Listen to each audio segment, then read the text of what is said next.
Okay, so this is what I printed out. Basically there's 5 globes and a globe, but check this out.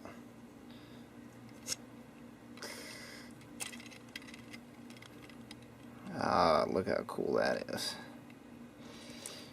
So there's 5 internal rotating spheres or such inside a bigger sphere, inside a bigger one and a bigger one, but you can't get these out. Now, I did have a problem with this print, and the points that you see here, what I did is I drilled them out and added a little bitty cotter pin that I flattened out. That's all I could find. And the reason I did that is for some reason they don't quite fit in there. The regular points that were printed for this model, after I printed this, I found some better ones. And this was the first one, obviously, that I tried, but pretty darn cool. Oops, I just knocked it out.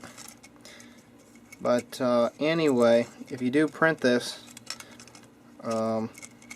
this version didn't work out the best. These points, the very center one here is actually sitting on its original points. I didn't add any. The rest of them I added some just so it worked out better, but yeah, that's pretty cool.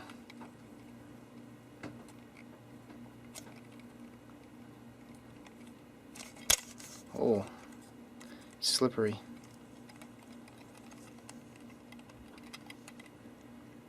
So that's the gyroscopic spherical thingamabobber.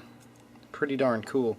And you can't get these out. They're printed in there and they're there to stay. So Russ, RWG Research, once I get the filament extruder running, you better believe I'm going to be printing out a whole lot more very fun stuff and time-lapsing everything. So Russ out, rwgresearch.com. Check it out. Peace and love. Laters.